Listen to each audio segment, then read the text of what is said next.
Hola, buenas tardes a todos. Bienvenidos a los que no estáis bien lejos de nosotros, pero bien cerca. Contamos con que nos escuchéis tan a gusto como hace un año con nuestra actividad en la Facultad de Educación, la Delegación de Estudiantes, y seguimos trabajando para que la cultura y sobre todo la participación de los estudiantes esté con nosotros.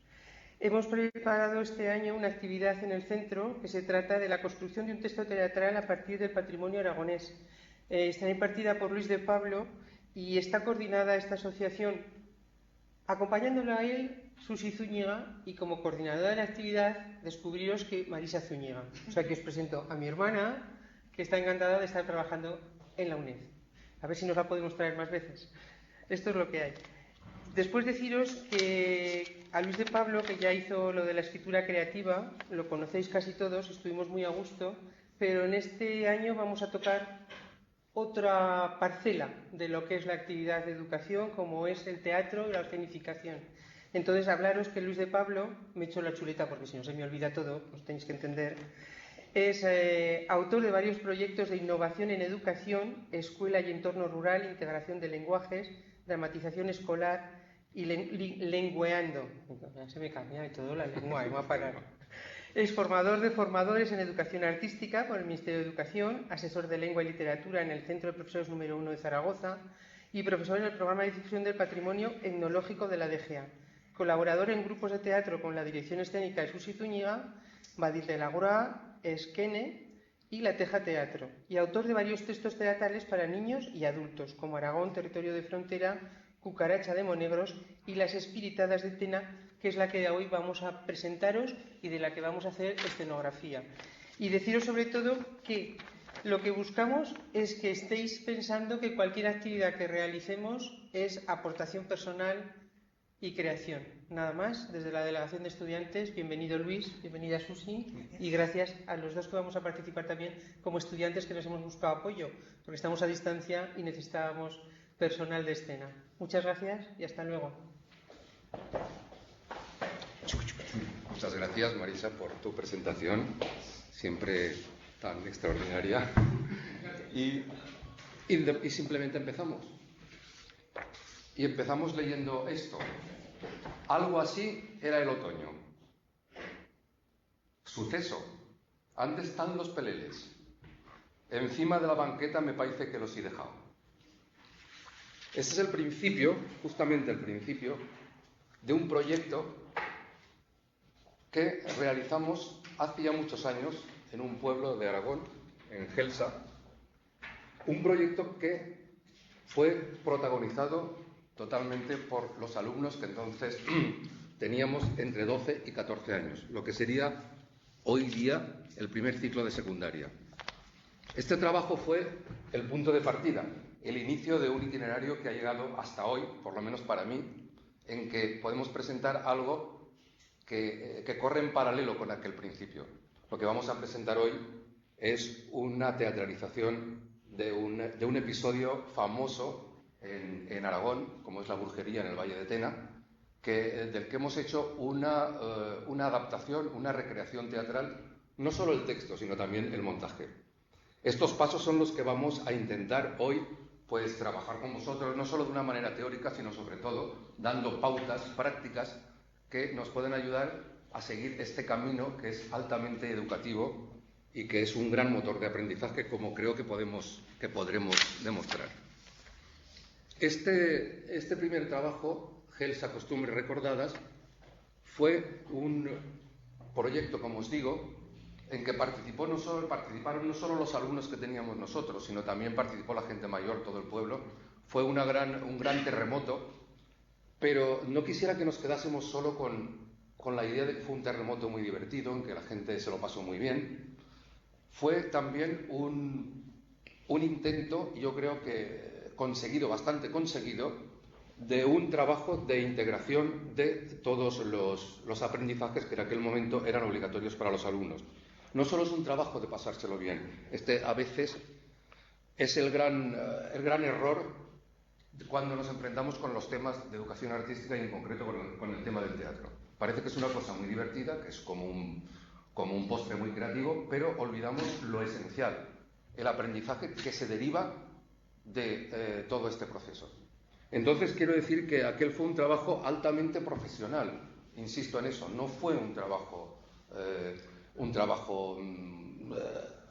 rápido y de una manera solamente, como digo, divertida. Ahí grandes profesionales de la educación y del arte trabajamos, yo entre ellos, pero yo como uno más, trabajamos para conseguir que los alumnos en aquel proyecto integrasen todos sus conocimientos, los conocimientos que estaban en el programa.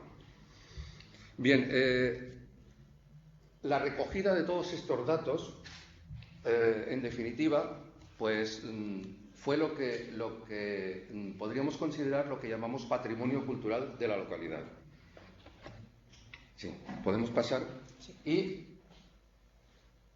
el patrimonio inmaterial, lo que no son bienes que puedan ser, que no son objetos, sino que son muebles, yo creo que los podemos clasificar fundamentalmente en estos tres apartados. Estaría la documentación escrita, no hace falta explicarlo. Estaría también la documentación visual y gráfica, que en aquel momento se recogió bastante, las fotografías, los grabados. Y está sobre todo la tradición oral, aquello que va pasando de boca en boca, de padres a hijos, y que realmente pervive y que se rescata precisamente pues de la recogida, de la conversación, del diálogo con las personas mayores. Y en este proyecto de Gelsa, Costumbres Recordadas, realmente recogimos un gran arsenal de temas de la tradición oral. No solo cuentos y leyendas que estaban en boca de los mayores, también los romances y las coplas, todo el aspecto lírico, género menor, un montón de adivinanzas, refranes, trabalenguas. Y son aspectos, son tradiciones orales que de no haberse recogido se hubiesen perdido. Todo esto se organizó y se reorganizó en este libro, Gelsa, Costumbres Recordadas, que tiene tres grandes apartados. Podemos pasar adelante. El primer apartado, bueno, aquí hay algunos aspectos de lo que se recogió en aquel proyecto. Están las adivinanzas, los dichos populares, lo veis ahí, algunas coplas. Fijaros que hay también, lo que es muy curioso en esta recogida, son estas creo en Dios Padre Todopoderoso, esta especie de catecismo invertido, que de alguna manera estaba presente en la tradición oral, pero que hasta aquellos momentos no era muy políticamente correcto el pasarlo de unos a otros, porque fijaros, creo en Dios Padre Todopoderoso, creador de la agricultura, de la industria y del comercio, y en su madre la República, que fue concebida por el sufragio universal. Es interesantísimo este texto que recogieron de sus mayores los chicos. Como por ejemplo los mandamientos del señor Pardiñas, que también por lo visto eran famosos de boca en boca, pero que desde luego nosotros no conocíamos. Aquello de que el primero, en España no hay dinero; el segundo, está muy revuelto el mundo; el tercero, no hay palabra en el caballero; el cuarto, la tropa desnuda y sin zapato, etc. Así hasta los 10 mandamientos de esta ley, que no es precisamente la ley de Dios. Bueno, entonces, todo este material pues se reorganizó en tres grandes apartados en este libro. Primer apartado, que escribieron los alumnos. Fijaros que es Gelsa, Costumbres Recordadas, pero abajo, en letra más pequeñita, es Historia que no termina. Esto es una narración, es una novela escrita, como digo, por los alumnos, en que recogen todas estas tradiciones orales, la mayor parte de estas tradiciones orales, y la ponen en una novela, en una narración que está estructurada, segmentada en las 4 estaciones. La que empezaba es algo así, era el otoño, pero después pasan al invierno, a la primavera y al verano. En ellas se recogen, alrededor de las tareas del campo, todas aquellas costumbres, aquellas fiestas, aquellos bailes, aquellas coplas que se cantaban en torno a estas fechas, ¿no? Fue un gran descubrimiento para los alumnos lo que hacían sus mayores justamente antes de la mecanización de los años 60. Es decir, que ahí se recogió toda la historia, esa que estaba dormida, y se puso en esta narración, en esta novela. Otra segunda parte, la leyenda del buen suceso, se recogió la leyenda de la Virgen del pueblo, la Virgen del Buen Suceso, la patrona del pueblo. Era un romance, bueno, en realidad unas coplas romanceadas, y a partir de este trabajo se hizo la escenificación, de la que luego haremos una práctica. Y en tercer lugar, se recogió una historia que ahora es muy conocida en Aragón, la historia del bandido cucaracha. Esto fue antes de que los titiriteros de Binefar la pusieran en escena con los títeres. Recogimos toda esta historia que iba también, de la cual había una gran tradición oral en el pueblo, porque precisamente el bandido había tenido, este bandido cucaracha, yo os digo, famoso hoy día, pues había tenido bastante relación con gentes del pueblo inclusive. Esto fue precisamente el trabajo más intenso de lo que es la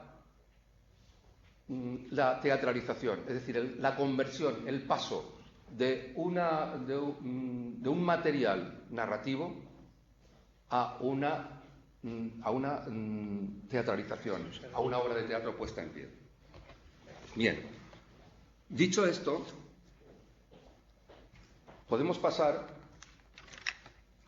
después de esta primera aproximación, solamente unas pequeñas reflexiones, unas breves reflexiones de qué es lo que hay debajo de todo este trasfondo, debajo de todo este trabajo de teatralización, qué es lo que hay. Porque a mí me parece sumamente importante y que debiera tener un lugar central en toda la tarea educativa.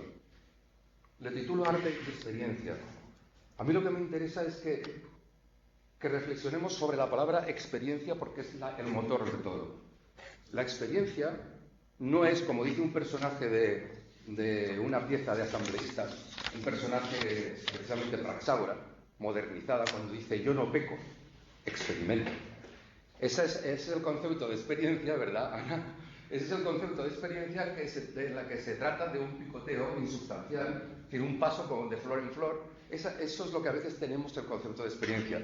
Justamente aquí estamos hablando de algo muy distinto.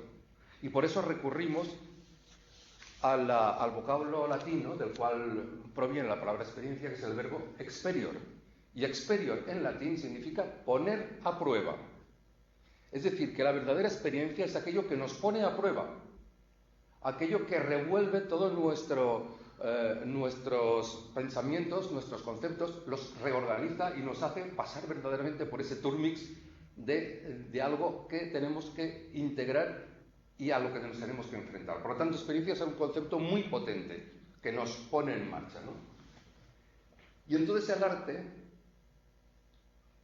el arte concebido no solo como algo elitista, no como el trabajo de los grandes artistas, sino como esa posibilidad que todos tenemos, esa posibilidad universal de formular la experiencia. Se ha dicho muchas veces que el hombre es un ser contador de historias, sobre todo contador de su propia historia.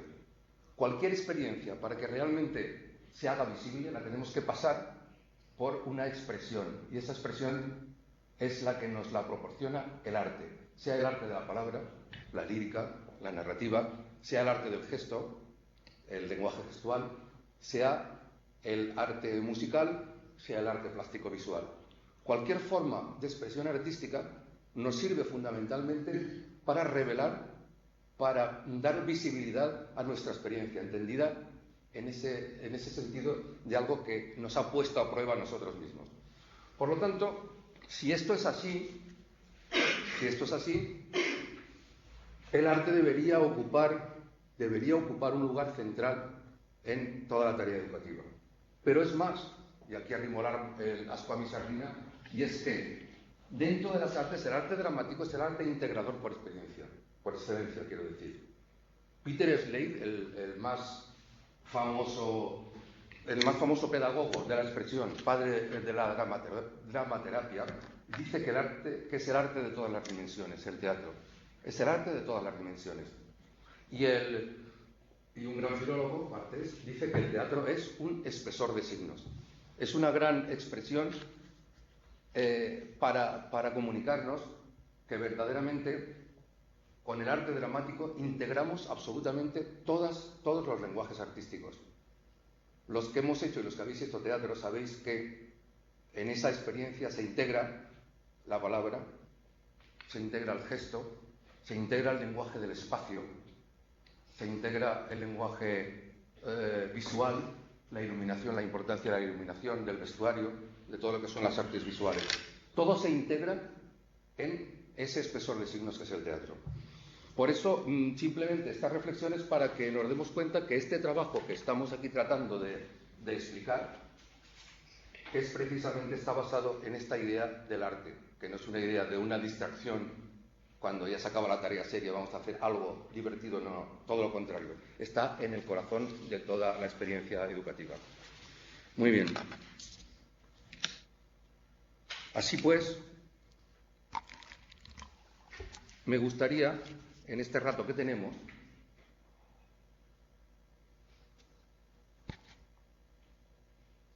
trabajar dos grandes herramientas o procesos a partir de cualquier material para transformarlo en un producto teatral.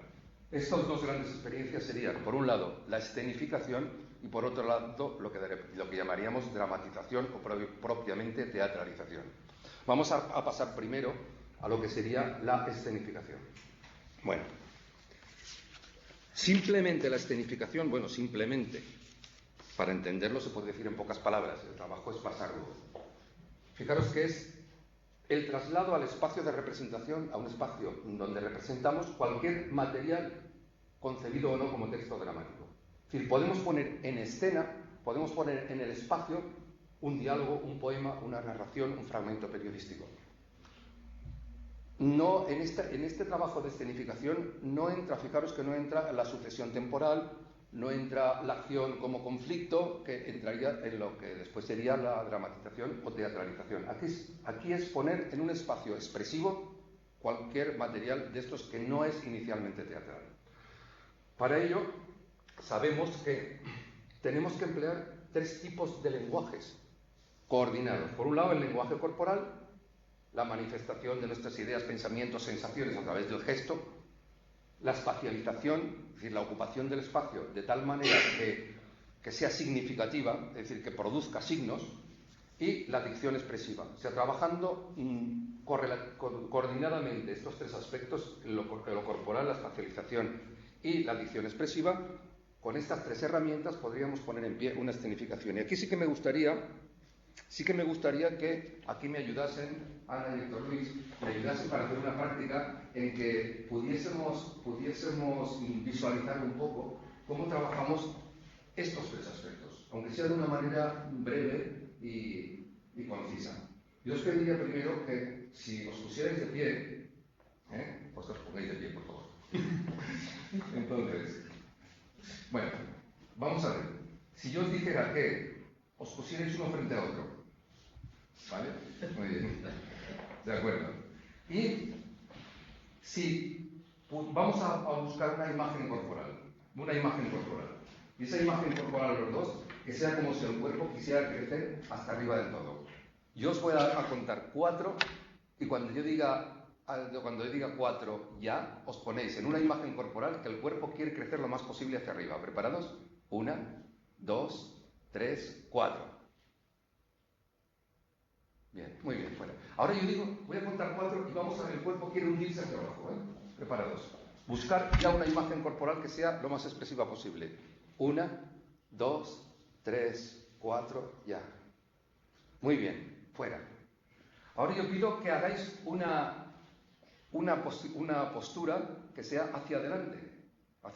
Es decir, el cuerpo se quiere ir hacia adelante lo más posible, ¿vale? ¿Preparados? 1, 2, 3, 4, ya.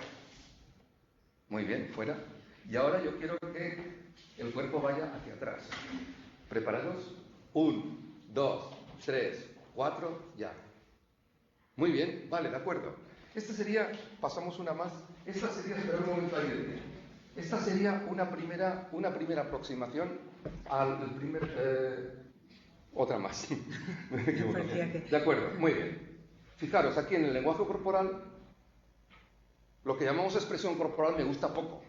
Yo creo que la expresión corporal a veces se confunde con algo que hacemos inmotivadamente, deprisa, corriendo, de cualquier manera, muy creativo, en el peor sentido de la palabra. No, el lenguaje corporal tiene sus códigos y sus parámetros. El primer código del lenguaje corporal es la postura, es decir, la disposición global del cuerpo en reposo. Y lo que hemos hecho hasta ahora ha sido una práctica en que veamos que la primera que se tiene que trabajar para la postura son los ejes o centros de gravedad. Los ejes hacia arriba, hacia abajo, hacia adelante o hacia atrás, los 4 ejes de la postura corporal expresiva. Entonces, fijaros que digo ahí que están relacionados con los 4 sentimientos básicos, que son alegría, tristeza, agresividad en el sentido neutro de la palabra, no en el sentido de violencia malsana, sino agresividad, y miedo. Estos son los 4 sentimientos básicos alrededor de los cuales pivotan todos los demás, ¿no? Entonces simplemente vamos a volver a hacer una cosa que sería, imaginaros que ahora Ana en primer lugar y Héctor Luis en segundo lugar. Ana va a hacer una de estas 4 posturas, la que quiera ella, cuando yo diga ya, y Héctor Luis va a hacer la complementaria. Y entre los dos van a formar un conjunto. Por lo tanto, le vamos a dar una pequeña significación ya a esto, ¿eh? Por lo tanto, vamos a buscar incluso un punto de contacto, ¿vale? De los dos. Primero empieza Ana. Una de estas 4, la que quiera, cuando yo digo ya. Héctor Luis mira y después se unen, ¿verdad? Con la complementaria, diríamos la contraria a una de estas 4. La contraria a la que haya puesto Ana. ¿Preparados? Ana, cuando quieras. Miras Héctor Luis. Y cuando quieras, completas. Ahí. Muy bien. Quietos ahí. Perfecto. Muy bien. Vale. De acuerdo. Ahora al revés. Héctor Luis pone una y Ana se junta. Cuando quieras. Ana. ¿Quietos ahí? Muy bien, de acuerdo. Muchas gracias. Ahora hay un momento de pie, no importa. Fijaros, este trabajo sobre la postura es la base del lenguaje corporal. El trabajo de la postura alrededor del cual podemos significar aspectos de relación, de controversia, de contradicción, de aproximación. Y alrededor de este trabajo con los ejes posturales podemos trabajar lo más esencial de lo que sería el lenguaje corporal. La actitud corporal no me voy a detener mucho porque solo es una pincelada es para darnos cuenta de que para llegar a la escenificación hay que hacer un trabajo previo bastante importante. En la actitud corporal estamos hablando de binomios como son fundamentalmente el cuerpo abierto o postura abierta y postura cerrada. Es muy intuitivo. El otro binomio sería la postura tensa y la postura relajada. Si queréis vamos a hacer primero una postura abierta, ¿vale? Preparados, os voy a contar también 4. Los dos una postura abierta. 1, 2, 3, 4. El cuerpo abarca el espacio como una postura abierta. Si os digo postura cerrada, ¿vale? 1, 2, 3, 4. Postura cerrada. Ana pone una y Héctor Luis la completa, como hemos hecho antes. ¿Preparados? Cuando quieras, Ana, pones una de estas dos. También con un punto de contacto, ¿eh? Postura cerrada, tú con postura abierta. Muy bien, de acuerdo. Gracias, ¿eh? Esto es una pequeña pincelada para visualizarlo un poco, cómo nos abre un camino fundamental y en el trabajo, tanto de escenificación como de teatralización, es fundamental para todo el trabajo de actor, sean profesionales o sean aficionados, pero que quieran hacer un buen trabajo. De acuerdo. Diríamos que la segunda parte, que es el gesto, también es muy intuitivo, pero la definición es unidad de movimiento significativo. Es decir, que tiene un principio y un final, es una unidad el gesto, pero tiene también detrás una significación. Bueno, esto podríamos decir que también existen los gestos inmotivados, en que realmente no hay ninguna significación, que son simplemente expresiones espontáneas. Pero yo quiero fijarme ahora en que el gesto tenga una significación, ¿eh? Entonces, a mí me gustaría que una pequeña cuestión de espejo, en que realmente consiguieseis que los gestos se acoplen al máximo posible, ¿vale? Empieza ahora Héctor Luis y sigue Ana. Un movimiento y Ana hace el espejo total, vamos a buscar gestos, por lo tanto, quiero gestos que empiecen y terminen. Después de terminar, volvemos a coger otro, ¿vale? A ver si empieza si quieres.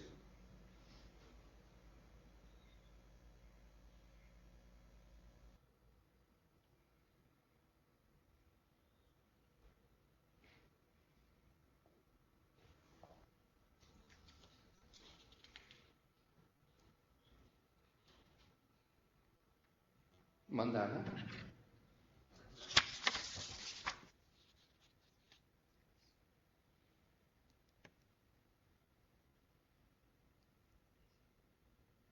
Muy bien. Vale, está ahí. Muy bien. De acuerdo. Bien, sentaros si queréis. Es una pequeña pincelada de... A partir de aquí se puede hacer mucho, se debe hacer mucho más complejo el trabajo sobre el gesto, pero para que veamos de lo que estamos hablando, ¿no? O sea, muchas gracias por esta visualización. Y en la tercera parte, que sería el movimiento, no vamos a entrar en él porque sería muy largo, pero realmente hay un trabajo sobre las articulaciones y hay un trabajo de lo que se llama antagonismo cuerpo-espacio, en que el movimiento se apropia y lucha contra el espacio para conformar iconografías, es decir, esculturas corporales, y bueno, ahí hay un gran trabajo por delante. Entonces, volviendo a la anterior, que sería la del romance, estaríamos en el 10, el anterior, la mañana. Esto es muy bien. Como hemos partido de la tradición oral de Celsa, una recopilación, nos trajeron los alumnos este romance, que realmente tiene muchas variantes en muchos otros lugares. Me parece que este romance de una u otra manera lo conocemos, pero con este formato, con esta expresión la recogimos entonces. Y fue rescatado realmente de una abuela ya muy mayor que se lo recitó y que realmente estaba en la tradición oral, estaba sin pasar a escrito. Digo que hay muchas variantes, pero este en concreto lo recogimos así.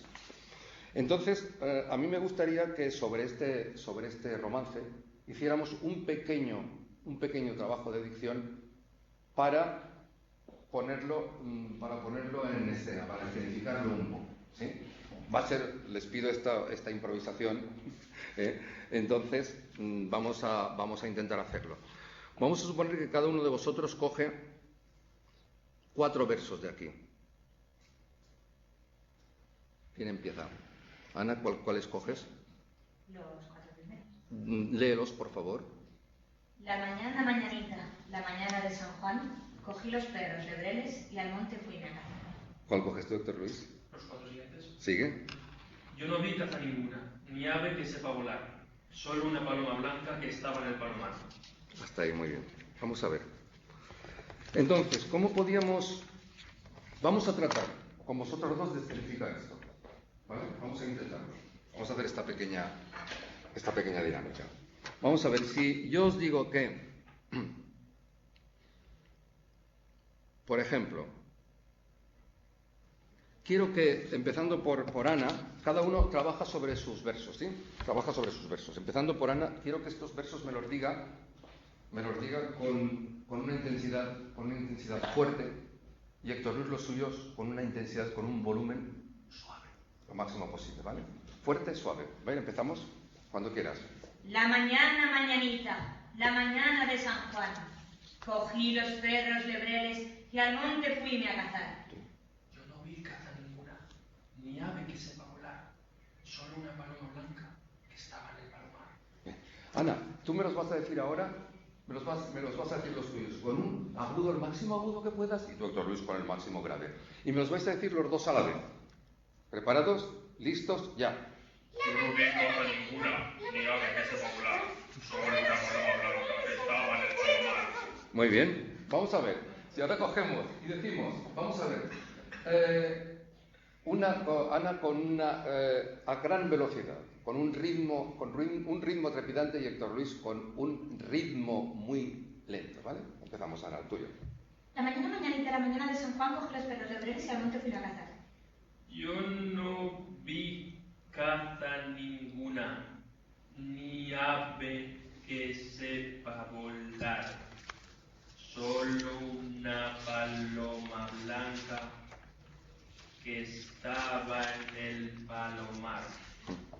Muy bien, de acuerdo, perfecto. Vamos a ver si pasamos. Ana, los vais a decir los dos riendo, ¿vale? Riendo, con risa, ¿vale? Los dos, empezamos, los dos a la vez, ya, preparados, listos, ya. La mañana. Mañanita. La mañana de San Juan. Muy bien. Y ahora llorando, los dos a la vez. La paloma blanca Y al monte. estaba en el palomar. Vale, muy bien. Ana, agresiva. Como si te sirviese como si fuese una daga. Agresiva del todo, con esos versos. Tú sola. La mañana mañanita, la mañana de San Juan, cogí los perros lebreles y al monte fuime a cazar. Torlis, el tuyo llorando. Ahí llorando, perdón, con gran miedo, con un gran miedo. Yo no vi caza ninguna, ni ave que sepa volar, solo una paloma blanca que estaba en el palomar. Muy bien. Vamos a ver. Si quisiéramos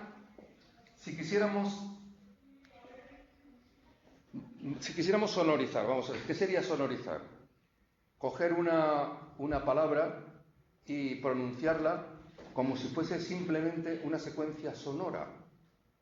Como si esa palabra, como si quisiéramos, cantando casi esa palabra, traducir al máximo su significado. Me explico mejor. Si, por ejemplo, tú, Ana, quisieras decir, por ejemplo, la palabra besito, la quisiera decir sonorizándola, es decir, que al pronunciar la palabra besito, todos percibiésemos el significado de esa palabra. Mira a ver cómo la podrías decir. Si pronunciara la palabra besito, pronúnciala. Un besito. Por ejemplo, Bien, pronunciándola, bien. Sí, pronunciándola. Es decir, que tú al pronunciar la palabra, nosotros percibiésemos, aunque no supiésemos nada de nuestro idioma, de español, que nos imaginásemos qué es. Pero solo tienes la cadena besito, no tienes nada más. ¿Cómo sería eso? Pues sí, no me he explicado muy bien ahora. Besito. Vale, ¿está claro? ¿Sí? Héctor Luis, por ejemplo, si tú quieres decir la palabra, por ejemplo, váter, ¿cómo sería eso? Váter. Váter. Bien. Y, por ejemplo, bien, pues entonces vamos a suponer que quisierais sonorizar una palabra de vuestros 4 versos, una solo. Por lo tanto, a esa palabra la cargaríamos de sonoridad y la cargaríamos de significado y la cargaríamos de expresión, como si esa palabra fuese el eje de todos nuestros versos, la que queráis, pero no me la vais a decir.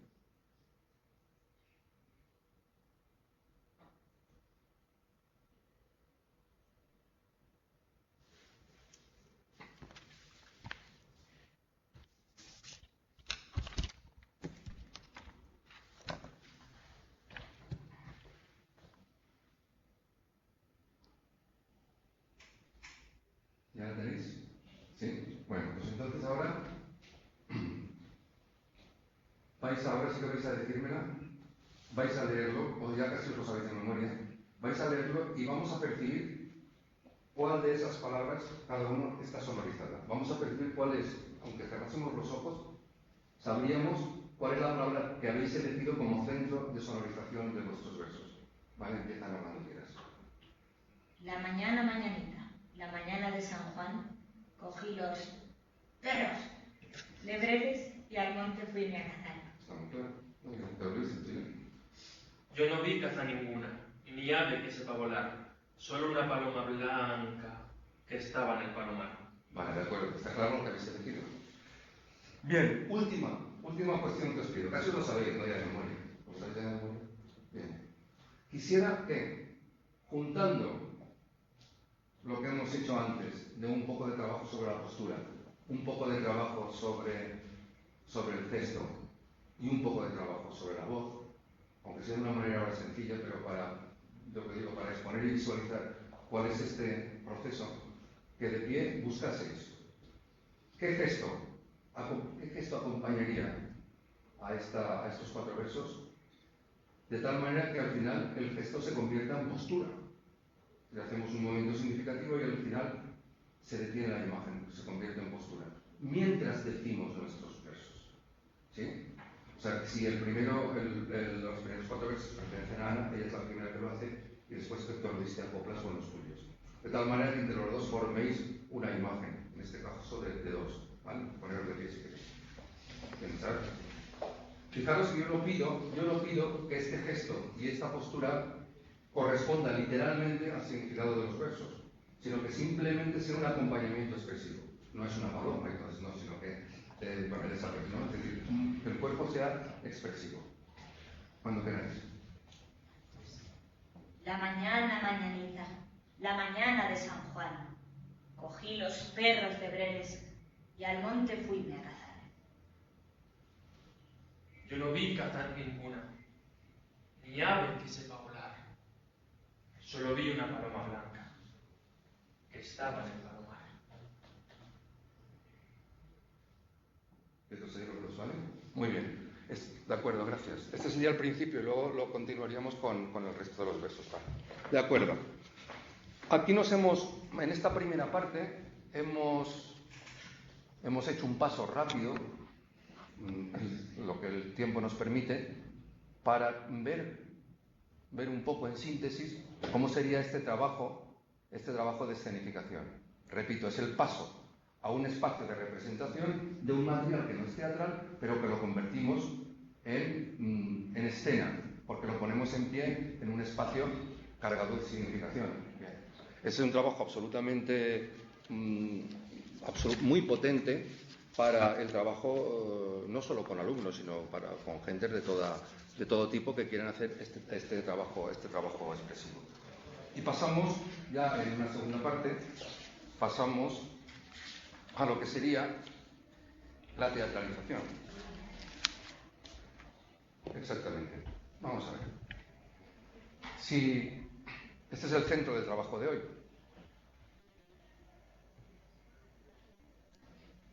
Y vamos a... La palabra teatralización está emparentada con la palabra dramatización. En realidad son sinónimos. Quizá la palabra dramatización nos incide mucho más en el proceso, y en cambio la teatralización insiste más en el resultado. Pero no quiere decir que sean exclusivamente patrimonio el uno del proceso y el otro del resultado. Ambas cosas trabajan los dos aspectos, pero la incidencia quizás es un poco más fuerte en una que en otra. La teatralización, ¿qué sería pues? Pues la definición es muy clara. Teatralización es un sinónimo de acción.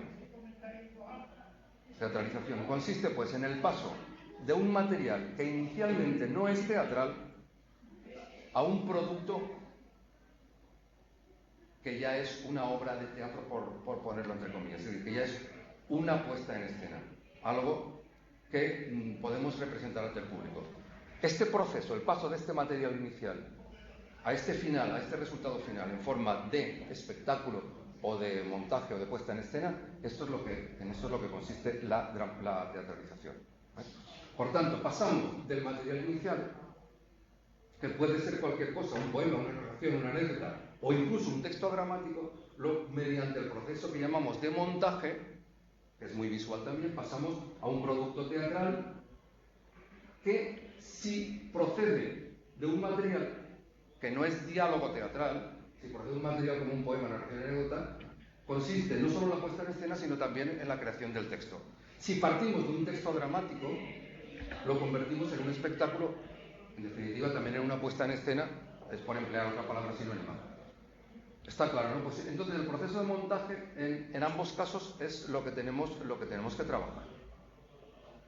Y este proceso de montaje, ¿qué elementos tiene? Pues tiene fundamentalmente estos 4 elementos fundamentales y después los complementarios. El personaje, que es el elemento central. El personaje es el elemento central del trabajo teatral, de la puesta en escena. El personaje se tiene que construir mediante la decisión sobre lo que son las tareas del personaje y los actos físicos. ¿Qué son las tareas del personaje? Lo que el personaje tiene que hacer. ¿Y qué son las tareas físicas? Pues los actos físicos es cómo hace esta tarea. Si uno puede pensar que la tarea del personaje es recluirse en una cárcel por sí mismo, esa sería la tarea. Pero los actos físicos que va a realizar en escena para llegar al cumplimiento de esa tarea serían eso, los actos físicos. Bien. La acción en el proceso de montaje, la acción se realiza mediante conflictos que se encadenan. ¿El conflicto qué es? El conflicto es la contraposición de dos fuerzas. Sea dos amantes, sea un asesino y el asesinado, sean dos fuerzas de la naturaleza contrapuestas, ¿vale? Por lo tanto, el conflicto siempre es eso, es una relación de dos fuerzas contrapuestas. El espacio escénico es también central en el proceso de montaje.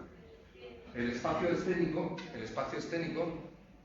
es el lugar de la significación, donde ponemos en pie el espectáculo.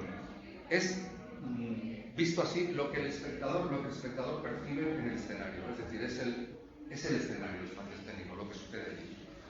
El espacio dramático sería ya otro concepto previo, lo que el autor tiene en la cabeza cuando realiza el texto o lo que el espectador se imagina que va a pasar. Pero bueno, eso lo dejamos porque lo importante es el espacio escénico. Luego el tiempo dramático, el tiempo que dura la acción efectivamente sobre el escenario sería el tiempo dramático. Y en cambio el tiempo de ficción sería precisamente lo que eso duraría en la realidad. Voy a poner un ejemplo. En una escena de las espiritadas de Cena, que ahora vamos a estudiar un poco más, en ese texto hay un momento, una escena en que las brujas, después de los bebedizos y de los ungüentos, vuelan. En definitiva, la historia es que se imaginan que vuelan. Se imaginan que vuelan. En el montaje teatral, esa transición dura unos segundos. Sobre el escenario. Ese sería el tiempo dramático. El tiempo que dura esa acción de las brujas, de los personajes, que beben, se frotan con el ungüento y luego vuelan y viajan hasta reunirse en el aquelarre. Eso que dura unos segundos en el escenario sería el tiempo dramático, pero el tiempo de ficción sería lo que realmente eso duraría en la realidad. Lo que nos imaginamos al ver ese tiempo dramático, que eso duraría, podrían ser varias horas, por ejemplo, ese vuelo. Esa sería la diferenciación. Los elementos complementarios son los plásticos visuales, la escenografía, el atrecho, el vestuario, la iluminación, fundamentales, y los sonoros, que serían el montaje musical. La articulación de los elementos esenciales y complementarios de este proceso es lo que llamamos montaje. Bien, de acuerdo. Por lo tanto, esto como principio de teoría, y luego vamos a pasar a poner en marcha alguna práctica de nuestro trabajo de conversión de un tema del patrimonio en montaje dramático.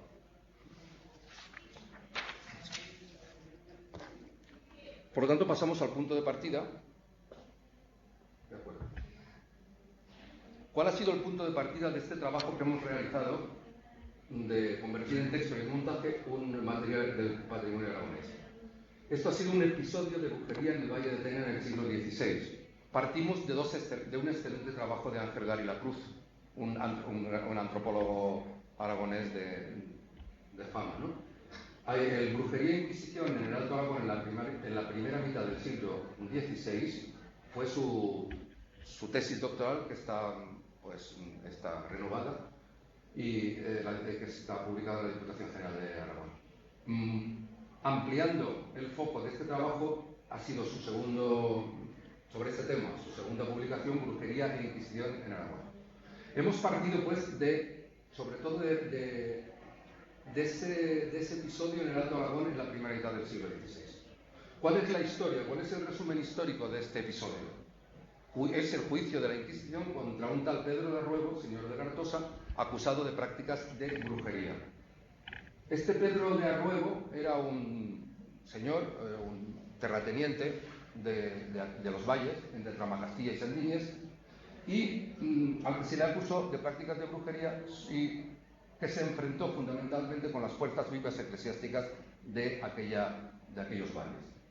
Por eso digo que los personajes Pedro de Arruego se enfrentan a estos personajes religiosos que son Roy Carrillo, el inquisidor general, Blasco Lanuza, que es el rector de Sandiñés y después también exorcista, y Fray Luis de la Concepción, el exorcista más famoso de aquellos tiempos. Entonces, este es el punto de partida. Nos llama mucho la atención por varias cuestiones, porque los personajes son verdaderamente impresionantes. Son unos personajes teatrales ya desde su inicio. Y además hay una serie de conflictos que nos parece importante reseñar y que me parece que son absolutamente actuales. Fijaros que está la inmoralidad pagana contra la moralidad religiosa. Está el placer y la liberación sexual promovidos por tal Pedro Darruego contra la represión. Está la ritualidad oscura del aquelarre contra la ritualidad cuaresmal, la misa de la penitencia. Y están los espectáculos del propio Pedro Darruego con las mujeres y el espectáculo religioso, que es el exorcismo, que es un auténtico espectáculo mediático.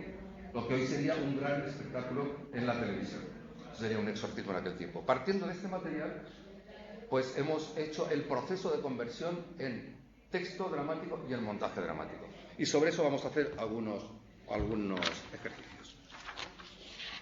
Pasamos pues al siguiente. Sí. De acuerdo, vamos a las escenas. Sí.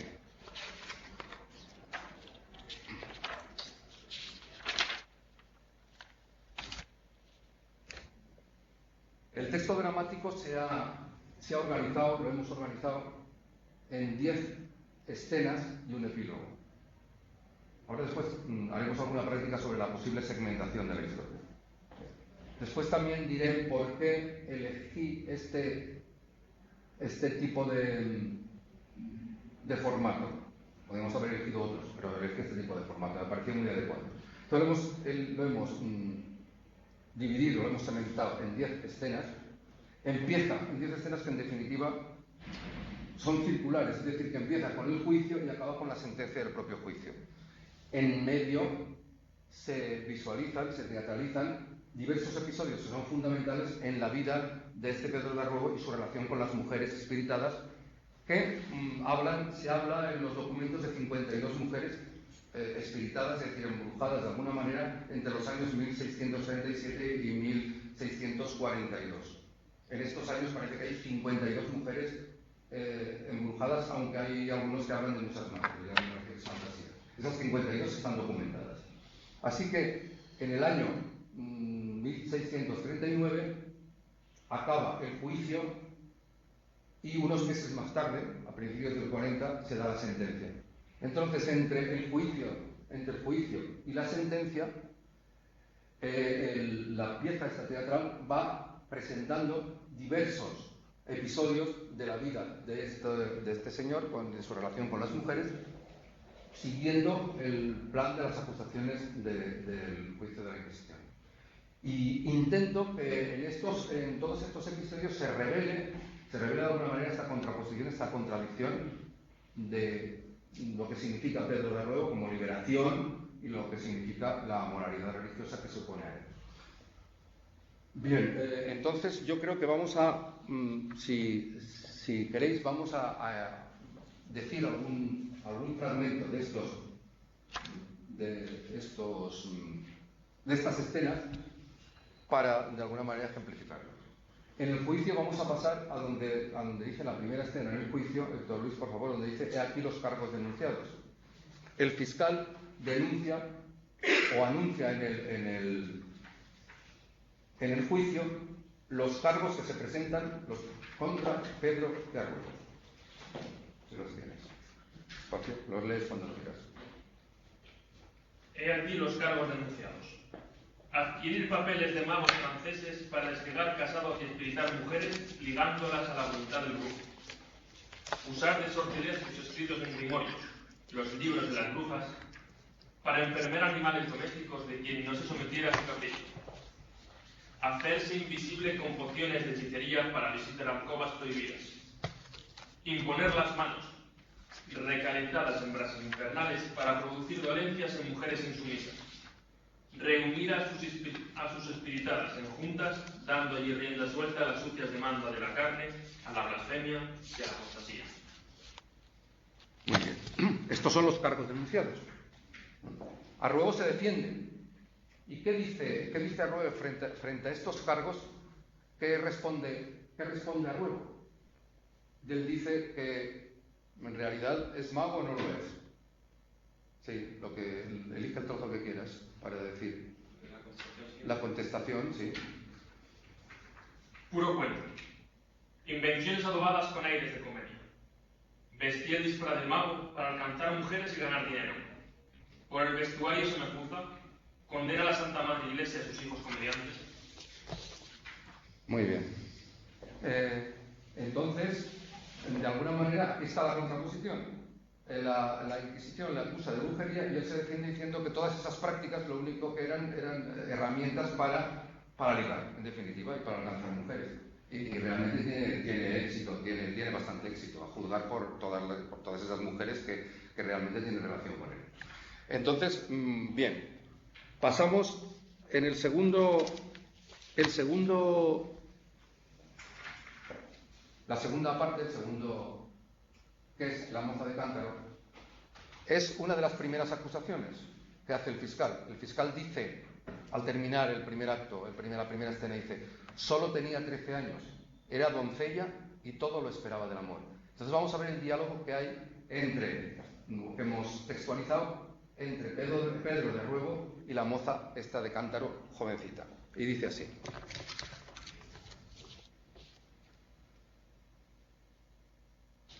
Sí, todo. Camino de la fuente va la doncella. Queda suspenso el aire. Quieta la tierra. Nunca supe que fuera poeta el ama luego. Si ya me conoces, sabrás que has cruzado mis tierras y quedas obligada a tributo de paso. No acostumbro a llevar monedas a la fuente. Pero llevas prendida tu piel, el aroma de 13 primaveras, la luz robada del día atardecido. No casan requiebros con ojos turbios de hechicero. Yo soy el hechizado y tú eres mi tormento.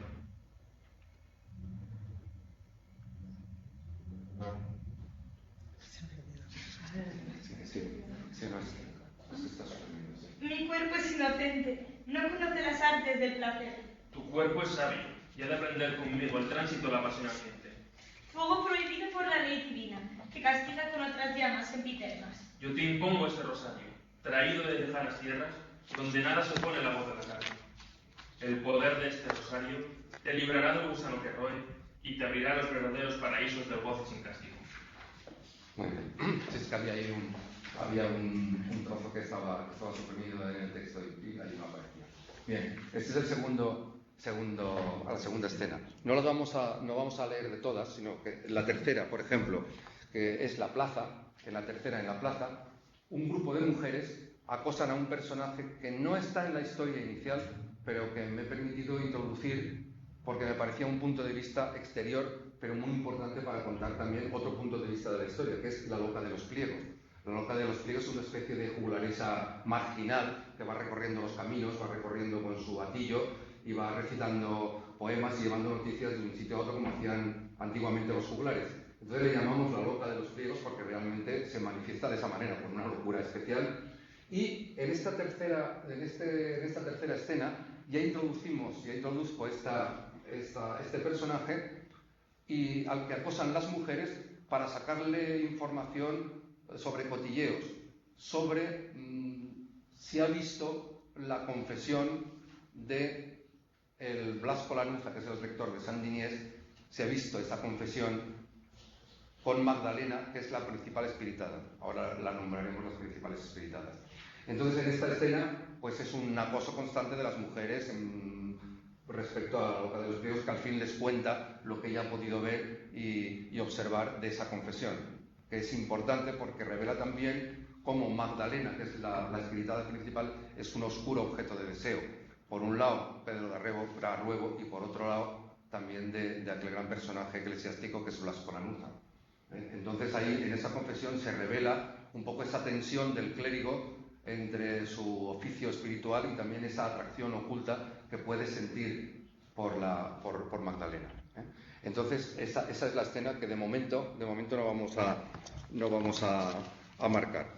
En la cuarta escena, ya vamos más rápido, en la cuarta escena, que tampoco vamos a leer de momento nada, el lavadero, donde todas las mujeres se reúnen, las principales mujeres se reúnen, y Pedro de Arruego entra y ahí va, digamos, relacionándose con cada mujer de la manera más apropiada para espiritarlas, es decir, para ligarlas, para someterlas, para atraerlas. Utiliza diversas herramientas. Una, por ejemplo, es hacerles tragar un papel. Existía hacerles tragar un papel. También se le acusa de que a la mujer que le tocaba en algunas partes, esa parte quedaba inmediatamente dolorida, es decir, que si le tocaba los pechos o le tocaba la cintura, los dolores eran inaguantables en las mujeres que recibían ese trato. Otro es lo que él llama encortar. Encortar quiere decir impedir la unión sexual entre una pareja. Si él hace una fórmula de encortamiento, impide la unión sexual de la pareja. Y así él utiliza varios recursos para espiritar a las mujeres. Esto es lo que se plantea en el lavadero.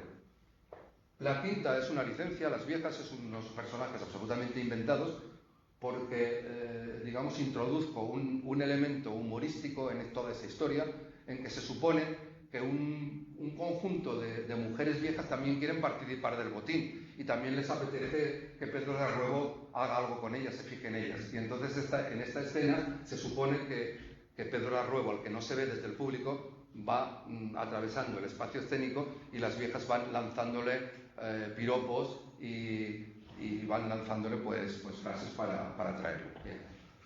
La mujer sola es un monólogo que luego leeremos por lo menos en parte. Es un monólogo. Es importante esta mujer que aparece también en la historia de esta brujería del Valle de Tena. Es una mujer que afirma en el juicio que ella ha quedado preñada sin saber cómo ni por qué. Ella asegura que no ha tenido relación con ningún hombre y que sin embargo está preñada y aparece preñada.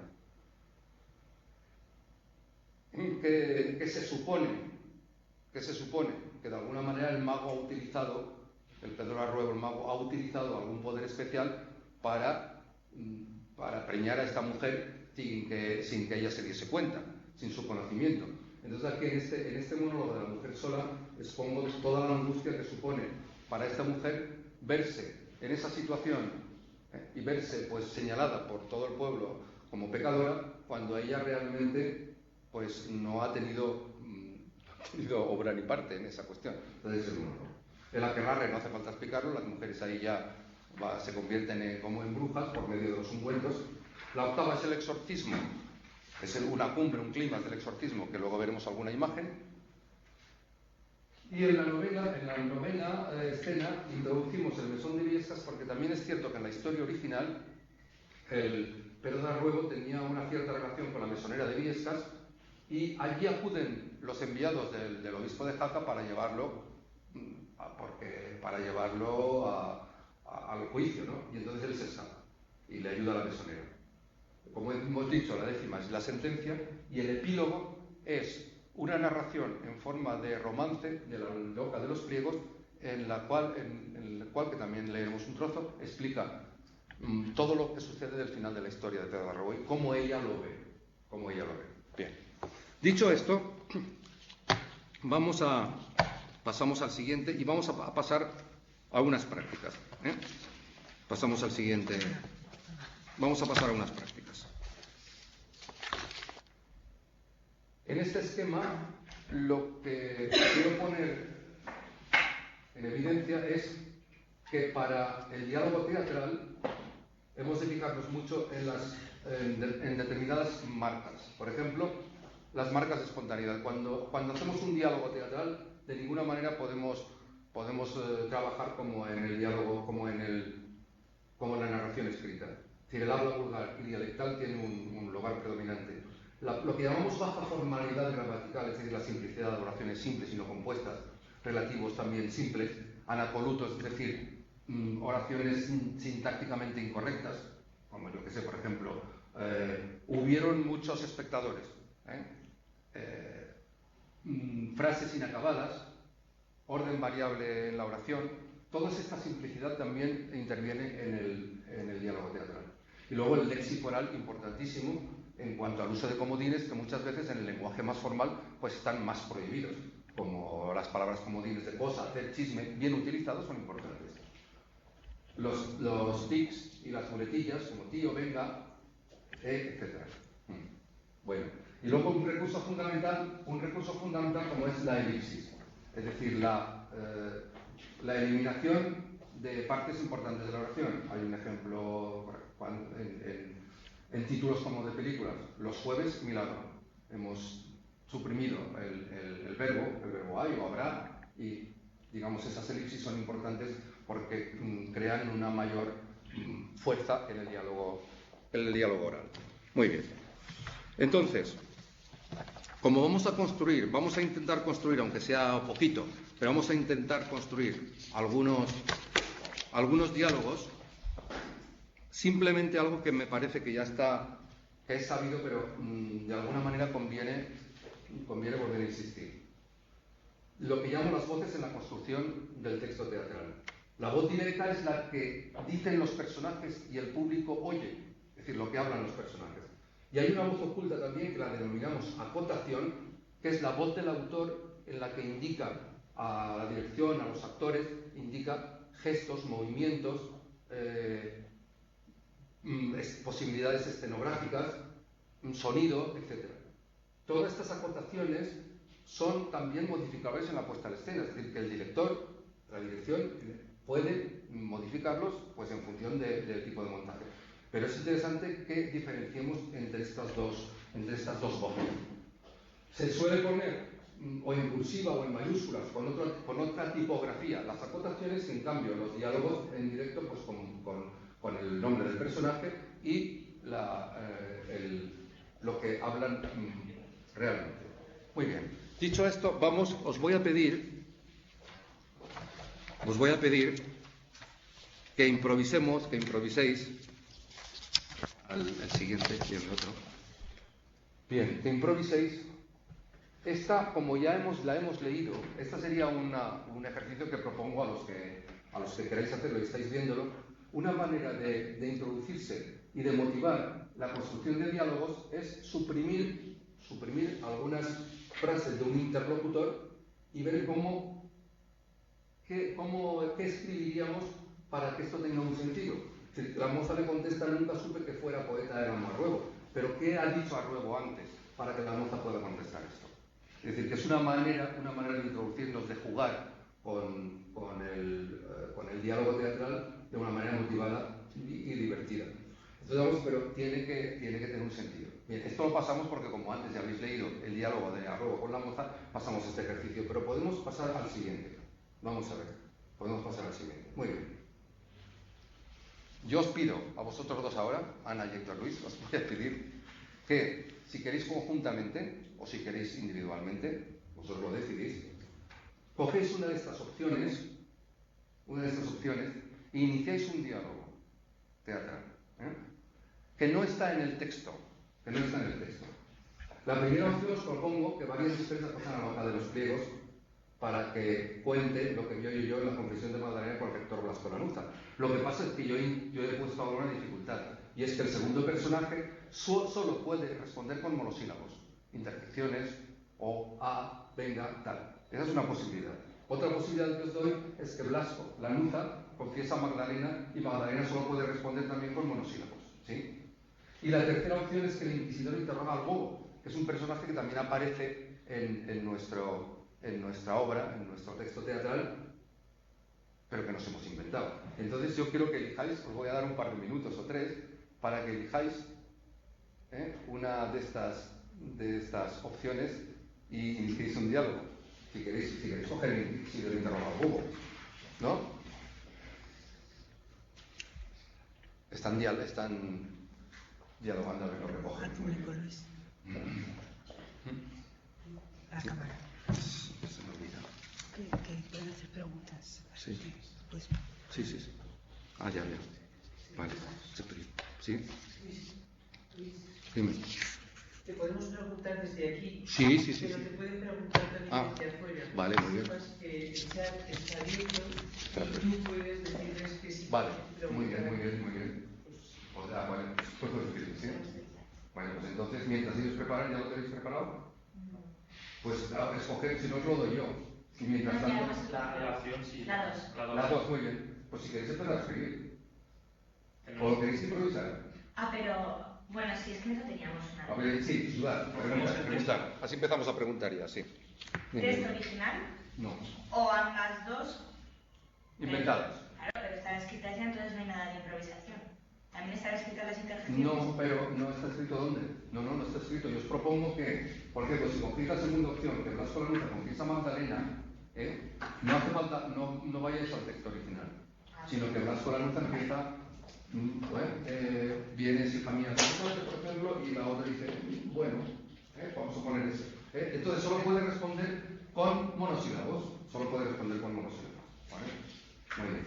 Entonces, sí, yo no me quiero olvidar de los que estáis al otro lado. Me estoy quedando mucho, pero no quiero olvidar de los que estáis al otro lado, por si acaso, pues, queréis preguntar algo o poner dar alguna sugerencia, mientras Ana y Héctor Luis improvisan un diálogo, que es un truco que damos para entrar en lo que sería la construcción del texto teatral. Luego lo recogeremos, ahora mismo lo recogeremos esto para la construcción de todo el texto.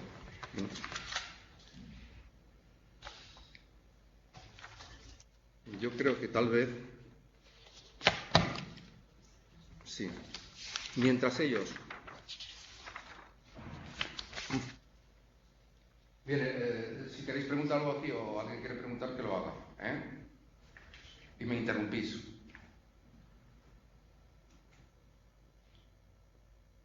De todas maneras, aunque sea solo un minuto,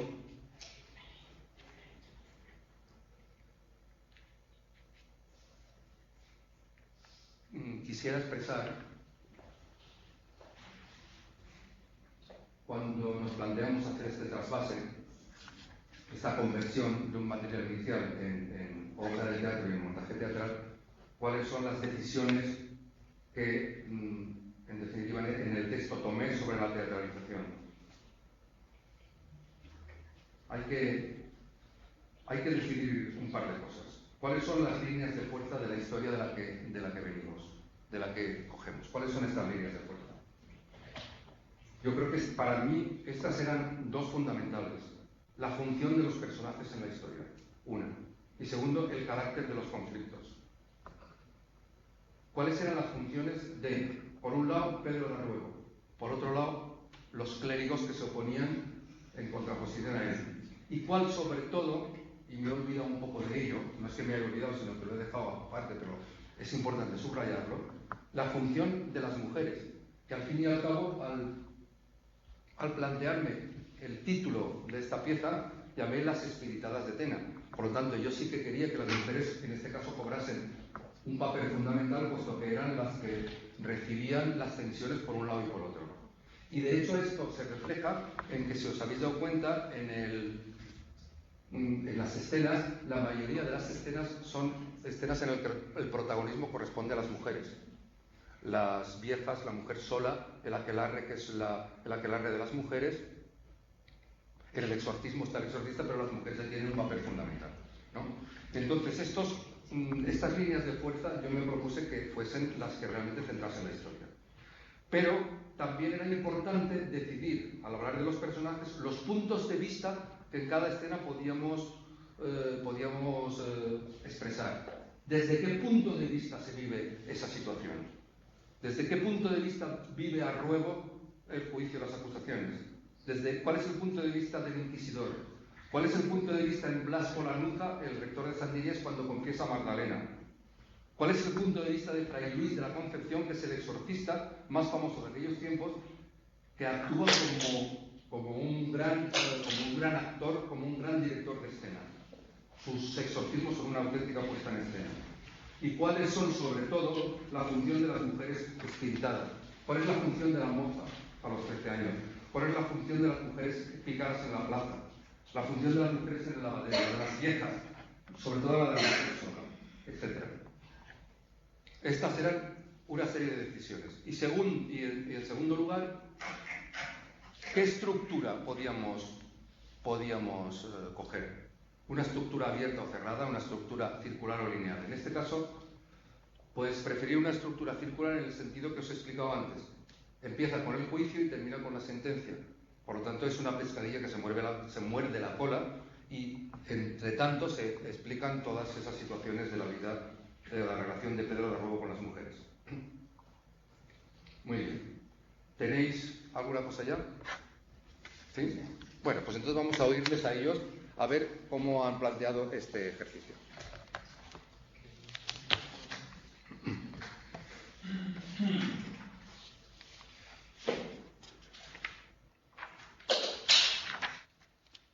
¿Vienes, hija mía, a confesarte? Bueno, Ave María Purísima, vale. sin pecado concebido. Muy bien. Tienes razón. Está el bien y el mal, y con tu confesión te alejas del camino del pecado. Oh, O de los infiernos que siempre acechan, ajá. ajando tu virtud y alejándote del camino recto. Vaya. Muy bien. Muy bien. De acuerdo, pues veis, es una manera muy motivadora de entrar en la construcción de los diálogos teatrales. Bien, para casi acabar, no es que vayamos a acabar, pero casi, me tenéis que ayudar en otra cosa. Bueno, tranquilo, no pasa nada. Me tenéis que ayudar en otra cosa. Si pasamos a la siguiente presentación, vamos a ver. Aquí cojo una escena completa y en eso sí que me vais a tener que echar una mano. Bueno, ¿cómo planteamos, tanto en una escena como en la obra total, tenemos que plantearnos la estructura, es decir, el armazón, las partes relacionadas entre sí? Entonces tenemos que segmentar la escena del lavadero en acciones nucleares. ¿Cuál es la escena del lavadero? Para los que no lo sepan, vosotros ya lo sabéis, pero para los que no lo sepan, es el encuentro de las mujeres que están lavando con Arruebo, que se presenta a mitad de escena, se presenta en el lavadero y empieza a tratar a las mujeres espiritándolas, a cada una les va espiritando de una manera como hemos dicho. Y al final todas ya acaban ligadas al brujo, al mago, y manifestando con su cuerpo, con su postura, la atracción que sienten hacia él. Este sería la brevísima narración del argumento, del argumento en general. Pero ¿cuáles serían las acciones nucleares? Casi las he enunciado ya, ¿no? Las acciones nucleares. ¿Cuáles os parecerían? Ese tipo de acciones alrededor de las cuales se realiza toda esta escena. Primera acción, por ejemplo. El lavadero. Las mujeres lavando. En ella hay unos diálogos. Segunda acción principal. No, antes yo diría los avisos de la beata que van ya previniendo la aparición. Bien, eso sería una acción o Un augurio.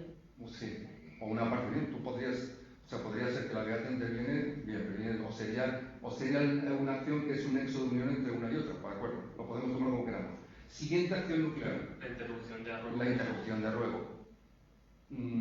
Con la relación con las mujeres, bueno, no sé. Y, por fin, Pues la atracción al final de las el mujeres. desenlace de la atracción. O sea que hemos visto que ahí, en la definitiva, había 3. Yo, por ejemplo, lo he puesto en 4, pero por eso me queréis ayudar, porque hay otras decisiones que se pueden tomar.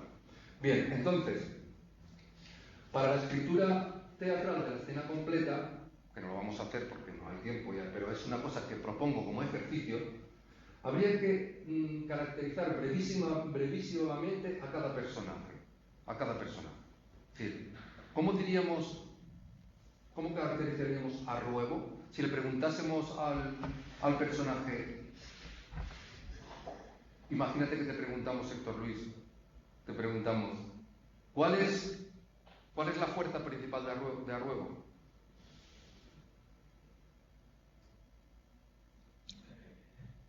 ¿Cuál es su recurso principal?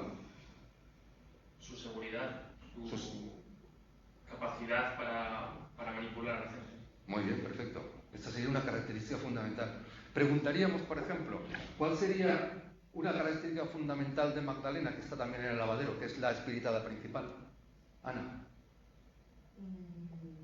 Yo creo que su característica principal es O una de las principales. la inseguridad y el remordimiento con el que maneja al principio hasta su liberación. O sea, esas dos facetas de la mujer.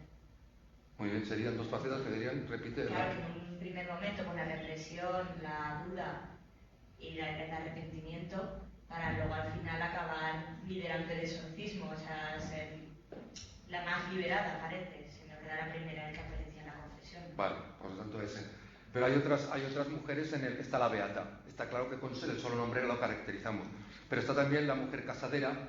¿Qué pasa con la mujer casadera? La mujer que se va a casar, la moza que se va a casar, que quiere casarse, ¿qué pasa? ¿Cómo se puede manifestar en esa escena? Con un atisbo de ilusión del que carecen otras. Ella parece que está esperando a que llegue la primavera. Hay una viuda, ¿no? Y nos hemos inventado otro personaje que es la viuda. ¿Y la viuda cómo la caracterizaríamos con alguna palabra? Con ansia. Con ansia, exactamente, con un ansia. Vale, de acuerdo. Pues así iríamos caracterizando los personajes y luego estableceríamos la relación de cada personaje con el juego, los conflictos interiores, los conflictos con el mago y los recursos que utiliza para espiritar, para embrujar. A vosotros os voy a cortar, a ti ven que te toco y te dejo con dolores, etcétera, etcétera.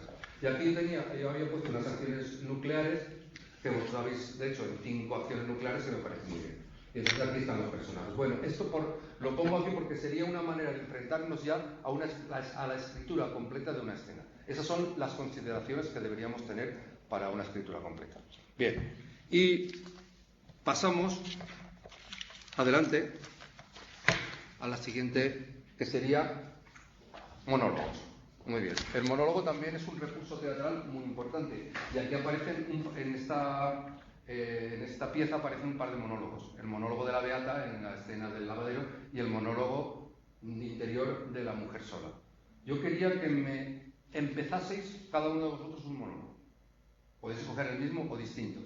Que me empezaseis, por lo menos unas primeras frases. Yo os doy la primera frase. ¿Cómo la continuaríais? El Blasco Lanuza, propongo que el Blasco Lanuza, un monólogo interior, que es también una oración contra la tentación de la carne. Y entonces, su primera frase sería: ¿por qué permite, Señor, el acoso de las tinieblas? Y ahí, ¿cómo seguiríamos? El del inquisidor, que muere. El inquisidor muere justamente antes de la sentencia, y esa muerte se atribuye a las malas artes de Pedro de Arruego. Cuando sienten vísperas de la sentencia la muerte, sería: me paraliza un hielo repentino y sin embargo tiemblo. Ese sería el principio del monólogo. ¿Cómo sería el monólogo del exorcista? Que es un monólogo onírico en vísperas del exorcismo. Este sueña con su puesta en escena. Sería: estoy sentado entre una corte de arcángeles desnudos, por ejemplo. Sería su primera frase. Y Magdalena, ¿cómo podría ser esa contradicción entre sensaciones y pensamientos? Tan pronto me invade la risa como el llanto. ¿Vale? Vamos a daros un minuto cómo coger un monólogo de esos y intentar algunas frases más. A ver cómo lo continuaríais. ¿Sí? Vamos a pasar. No. ¿Cuánto esto? Pasamos las fotos.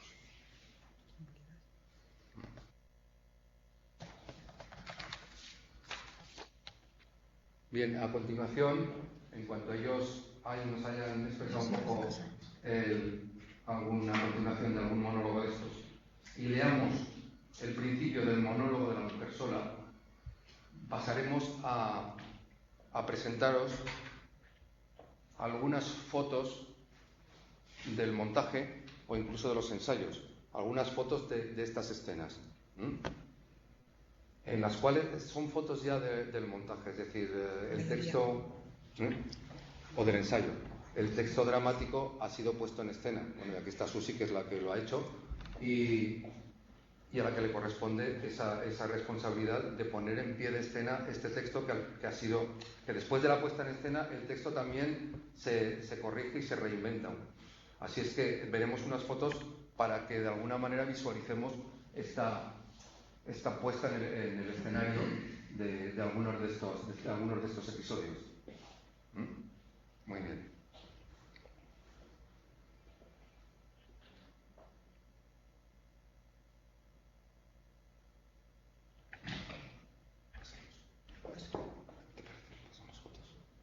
Bien, mientras ellos, sí, vamos a aprovechar, y mientras ellos están escribiendo un principio de monólogo, vamos a poner algunas fotos del montaje. Bueno, este es el... Sí. Bueno, eso primero, sí, lo de atrás, ponlo. Ay, perdón.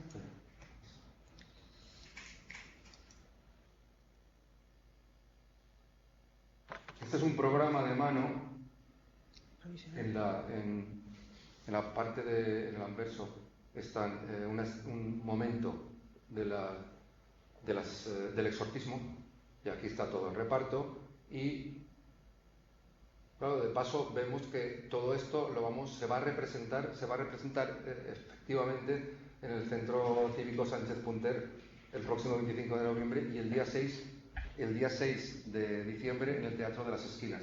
Se va a representar este montaje en esos dos centros. Pasamos ahora a ver algunas fotos. Aquí están anteriores. Sí. ¿Os voy pasando rápido o no? Ya. No. Ese es ensayo. Eso es del lavadero. La relación de Pedro Largo con una mujer. Sí, pero no me quiere pasar la diapositiva. ¿Por qué? No quería pasar ahora. Ahora pasan solas. Ahora pasan deprisa. Bueno, está el lavadero. Es la escena de la loca de los pliegos cuando en la plaza le acosan las mujeres para que cuente lo que ha visto. La misma escena, la loca de los pliegos. El exorcismo. Aquí cuando las mujeres ya han sido exorcizadas por Fray Luis. La mujer sola, que está empreñada sin saber cómo ni por qué. Las viejas. Otra iconografía, a mi modo de ver, muy bonita sobre de las viejas. Y esta es la escena final. Aquí adelantamos un poco, si pasaba atrás si quieres. Hay más fotos, ¿eh? ¿Qué? Se puede. Bien, aquí hay una bibliografía, una sencilla bibliografía de textos en los que me he basado. Hay muchos más, en cada uno de estos hay una multitud de bibliografía enviada, solo que hay un error, que te hemos tenido un error de transcripción en Casain, de escribir el escribir, no de escribir y escribir, sino es de escribir el escribir. Pero vamos, estos serían los títulos entre otros que hemos manejado para este proceso. ¿Tenéis algo? ¿Sí? Bueno, aunque sea un poquito, ¿verdad? Pues vamos a oírles a ellos ahora. Vale.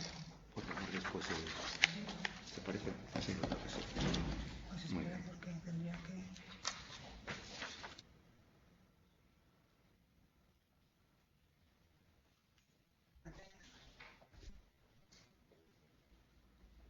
¿Quién empieza? Venga. Héctor Luis. Estoy sentado entre una cohorte de arcángeles desnudos. San Gabriel a mi lado me ilumina, me da las armas contra la lucha de los tiranos demonios. Oh Señor, tu siervo, con colérica fuerza divina, luchará contra las huestes bárbaras de los enemigos satánicos. La corrupción de las mujeres ha permitido la entrada de los enemigos malditos. Pero yo, siervo de la humildad, lucharé contra el deseo, contra la locura, contra la maldición de la carne. Muy bien. ¿Por qué me permites, Señor, el acoso de las tinieblas? Una turbia oscuridad baña la sapiencia nívea, pero al final solo tú, Padre, como una luz me recoges en tus brazos. ¿Por qué me permites pecar? Yo que limpio las almas de su lascivia, de su negra corrupción, de la soberbia que lanzó al caído a los avernos. No, ¿por qué me permites, Señor? El perfume lleva su rostro a las estrellas de la santidad. El carmín de sus labios brilla como los mantos de la Virgen Madre. Sus cabellos... No me lo permitas, no. Vale, muy bien. Y ahora me gustaría que podréis leer ahora un poquito del principio, del monólogo de la mujer sola.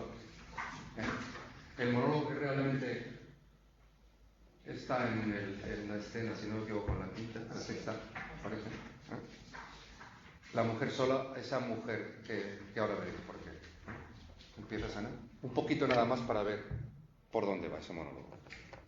También la Virgen Santa sufrió abultado vientre sin conocer varón. No es blasfemia comparar mi humilde seno con el de la Madre del Altísimo. No sé de otro modo explicar este hinchazón de mis entrañas. No miento, no. Aquella noche atranqué puertas y sellé ventanas. Ni una brizna podía encontrar ranura, cuanto menos varón cumplido por los rigores del deseo. De adúltera me tacháis y os conjuráis para negarme los divinos, mientras yo misma no declaré haberme arrastrado por el lodo. Vale, muy bien. Sería el principio del monólogo de la mujer sola.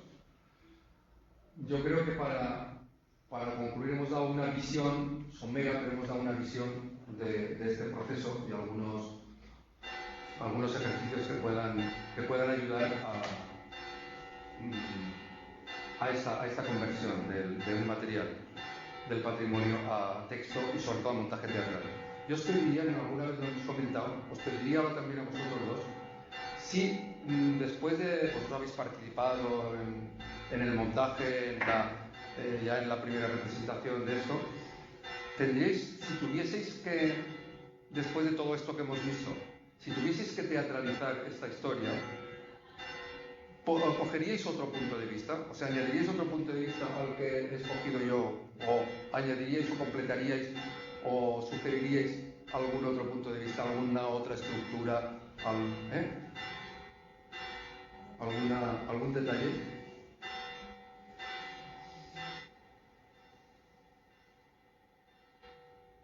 Yo veo de otra manera el personaje de la loca, aunque me gusta mucho cómo lo hicimos, pero yo al principio lo veía de otra manera. Lo veía como un personaje más suave, más volátil. O sea, yo creo que un poco por esos pliegos que lleva, lo veía como más, no sé, con ondas. La veía con una voz más cantarina, incluso ese pliego lo veía más siniestro, igual que en vez de tan con la fuerza que al final se le dio. No sé. Eso sería con respecto a un personaje. Y con respecto a la organización de toda la historia, o sea, de todo lo que sería el discurso teatral, es decir, la forma, ¿se os ocurriría? ¿O acentuaríais algo más? Estoy preguntando por la estructura, por el punto de vista, es decir, hemos empezado por el juicio, hemos acabado por la sentencia, tal. ¿No? A mí la estructura así inmediata me gusta. Me gusta mucho porque me parece que da como una cosa más global luego al final. Parece que no ha hecho tanta sucesión de escenas sueltas, sino que es más una unidad. Pero a mí, por ejemplo, yo si tuviera que organizar de otra manera las escenas, haría al revés igual la de la 9, la de la mesonera, igual la pondría antes que la del exorcismo, igual entre medio de que las mujeres se han espiritado. Ahí haría como entre medio de la mesonera, viendo que luego se va, y entonces las mujeres las exorcizan. Eso tiene una dificultad. Eso tiene una dificultad. Y es que a Ruebo, después de todo el fregado, después de todo el problema, es cuando huye a Roma a buscar las bulas del Papa para ver si... Claro, pero sé cómo es la historia, pues cómo está documentado, pero digo que igual si yo simplemente manejando esto, tuviera que igual distribuirlo de otra manera, igual. A mí entonces, como has nombrado la loca de los pliegos, para despedirnos, me gustaría que leyeseis los versos que la loca de los pliegos dice al final, incluso manteniendo este carácter que le hemos dado, que tú matizarías, pero que hemos dado de una loca absolutamente ida y no tan ida. No sé si es loca o se hace loca, pero que de alguna manera está marginada y se aprovecha también de esta sensación que tienen los demás, de esta visión que tienen los demás de ella.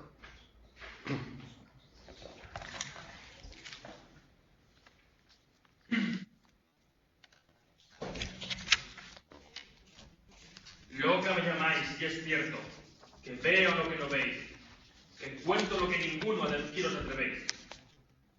Sé que faltando el de Ruebo, todo en el valle es vacío. No tiene el clero un contrario, ni las mozas un buen viso. Yo vi al Ruebo desterrado, con pesar de las señoras, que teniéndolo tan lejos, iban a dormir muy solas. También lo vi castigado a remar en las galeras, y según voces falsarias, murió allí, de cagaleras. Cartas hay de villa y corte que dicen haberle visto en la capital del reino, paseando su palmito. Otras lenguas, sin embargo, cuentan que a veces se oculta en las cuevas de estos montes, como un bandido y de puta. Loca me llamáis, y es cierto, que veo lo que no veis, que cuento lo que ninguno a deciros atrevéis. He visto en sueños al mago, cruzando erguido la mar, a lomos de viento alado, jinete de espuma y sal. He visto en sueños las flores, en los jardines de Argel, y entre flores un capullo, tieso en medio del vergel. Ven al galán le llaman, dueño y señor del harén. Ven de hijo, arrude a ruego, bien mi locura, que era él.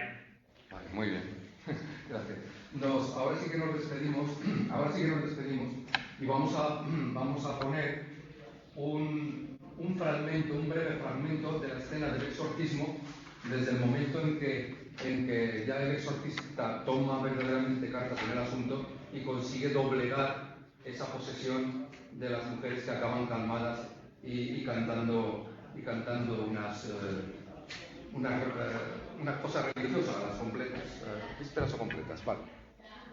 Sí, a ver, lo ponemos. Estas torturadas mujeres, Arcángel San Gabriel, al mando de las centurias angélicas, venid en mi auxilio.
Ansiará luego vuestro cuerpo la hostia consagrada como viático para el regreso al redil de la Santa Madre Iglesia.